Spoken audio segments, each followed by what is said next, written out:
Bien-aimés dans le Seigneur, bien-aimés qui ne sont pas encore dans le Seigneur, et toute personne qui aura l'opportunité d'écouter ce partage, bonjour et soyez les bienvenus.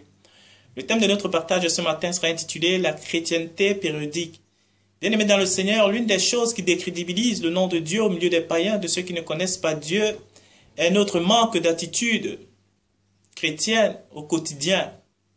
Bien-aimés, les gens ne voient que trop peu nos habitudes, ne voient que trop peu des choses qui attestent de notre vie de chrétien tout au long de nos journées, tout au long de nos semaines, tout au long de nos mois, tout au long des années qui passent, bien-aimés dans le Seigneur. C'est l'une des choses qui fait en sorte que les chrétiens, ou pardon, les païens, ne nous voient pas, comme la Bible le dit, irréprochables. Parce que c'est eux qui nous observent, c'est eux qui nous regardent. Ils ont des yeux fixés sur nous, bien-aimés dans le Seigneur. Si nous, on ne le sait pas, bien-aimés, ceux qui ne connaissent pas Dieu, ceux qui sont dans le monde, savent très bien quelles attitudes ceux qui se réclament de Dieu doivent avoir, bien-aimés. Et cela, ils ne le voient que trop peu. Ils ne le voient que périodiquement, comme je l'ai intitulé dans ce message. Ils ne voient que sur les apparences extérieures, et qui plus est, pour la plupart des gens le dimanche, quand nous portons nos Bibles, nous nous mettons en costume, nous allons dans les rassemblements de maisons, nous allons dans les rassemblements, dans les groupements, dans les églises. C'est les seuls jours, généralement, que ceux que nous côtoyons nous voient adopter, entre guillemets, des attitudes de chrétiens parce que eux, dans ce cadre-là, parfois confondent être un chrétien avec celui qui prend sa Bible et va à l'église. Et nous l'avons vu dans un partage que ce n'est pas ça, être un chrétien bien-aimé dans le Seigneur. Donc c'est cela. Les chrétiens d'aujourd'hui bien-aimés, on ne peut pas être comparé aux chrétiens et aux croyants de l'ancien temps. Pourquoi? Parce qu'il suffit juste de lire la parole pour s'en convaincre, bien-aimé dans le Seigneur. Le modèle lui-même qui est Christ, celui que nous devons suivre. Celui-là, vers qui notre stature finale doit tendre. Bien-aimé, il nous a laissé un canevas à suivre. Bien-aimé, quand on lit les Écritures, la vie de Christ au quotidien, il était tout le temps dans l'instruction, il était tout le temps dans l'enseignement, il était tout le temps dans la prière, il était tout le temps dans l'accomplissement des œuvres prodigieuses, des miracles, dans les guérisons. Et ce n'était pas un jour par semaine, ou ce n'était pas un événement qu'il prévoyait ou qu'il préparait un mois à l'avance, avant d'aller accomplir, non. Mais bien aimé, quand on lit les évangiles, la vie du Christ y est détaillée. Jour après jour, il était tout le temps en train de prier, en train de lever la voix vers son Père. Il était tout le temps au contact des autres pour témoigner de la vie de son Père. Il était tout le temps en train de se soucier des œuvres du royaume, bien-aimé. Est-ce que nous, aujourd'hui, on peut dire que cela est le cas de notre vie, bien-aimée? Si on détaille nos vies ou notre semaine du lundi au dimanche, est-ce qu'on va retrouver les mêmes attitudes que Christ et ses disciples avaient, le même désir, la même soif qu'ils avaient pour rechercher le royaume? Est-ce qu'on les retrouvera dans nos vies actuelles, en 2015, bien-aimés dans le Seigneur? Je ne crois pas. Je ne crois pas. Très peu de gens aujourd'hui se dédient. Très peu de gens aujourd'hui se consacrent entièrement à l'Éternel, bien-aimé. Très, très peu. Et c'est ce qui faisait pourtant la force des disciples du Mashiach. C'est ce qui faisait pourtant la force du Mashiach. Il ne recherchait pas autre chose que son Père. Il était en dépendance totale avec son Père. Il n'y avait pas de jour de rupture. Il n'y avait pas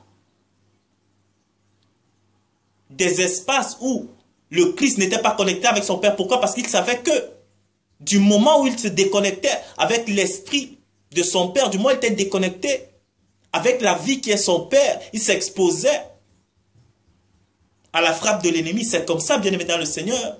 Quand on est dans notre vie chrétienne,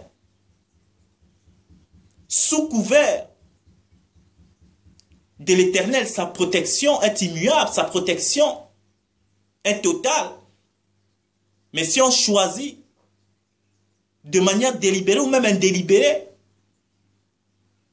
de quitter sa protection, bien-aimé, on s'expose à ce que l'ennemi nous frappe. Pourquoi? Bien-aimé, même le peuple d'Israël, qui était le peuple de Dieu, on le voit.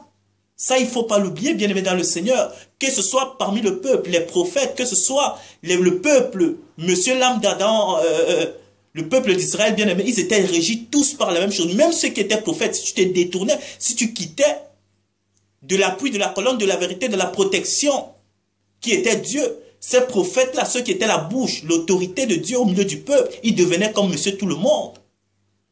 Et ils étaient frappés. Comme tout le monde, bien aimé dans le Seigneur. C'est comme ça. Si Christ lui-même ne se détournait pas une seconde de son Père qui était sa protection, bien aimé, nous devons nous demander pourquoi. C'est lui le modèle à suivre.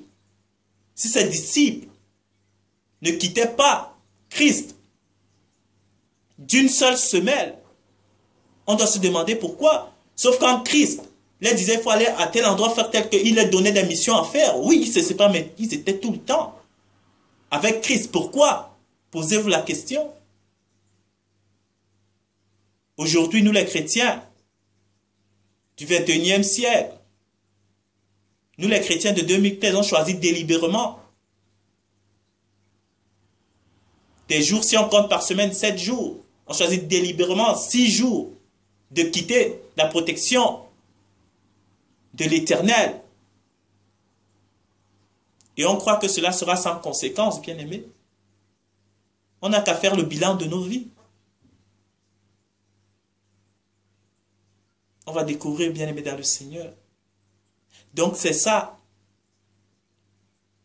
Dieu dans la vie de Christ était au quotidien.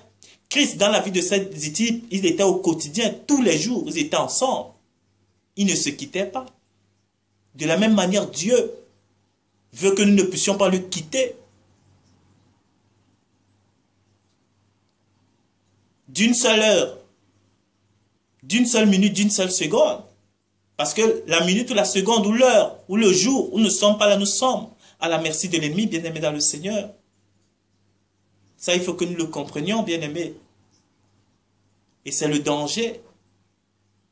Et plus on n'est pas en communion, plus on n'est pas dans le Père, plus aussi des choses qu'on apprend ne se mettent pas rapidement en nous, bien-aimés dans le Seigneur. Aujourd'hui, on reçoit un enseignement. Aujourd'hui, on écoute quelque chose. On apprend quelque chose du Père.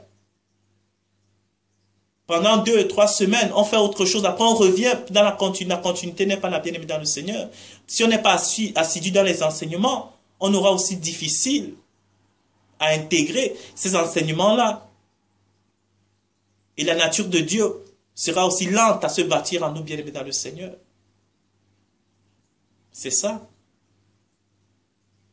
Donc, bien-aimés, ne soyons pas un moyen par lequel les païens insultent Dieu. Ne soyons pas un moyen de discrédit pour Dieu. Mais recherchons à être des vases que le Père utilise. Recherchons à être des hommes sur lesquels le Père s'appuie pour pouvoir manifester sa gloire au milieu des peuples, bien-aimés dans le Seigneur. Soyez bénis. N'oubliez pas véritablement, je vous en conjure, aspirons à être véritablement ceux qui seront irréprochables. Car les yeux des païens nous regardent, les oreilles des païens nous écoutent. Si nous disons venir de Dieu, marchons avec circonspection, marchons avec crainte et tremblement. Pour le nom d'Élohim, celui qui nous a sauvés, sans demander quelque chose en retour. Merci d'avoir pris de votre temps pour écouter ce partage et à la prochaine.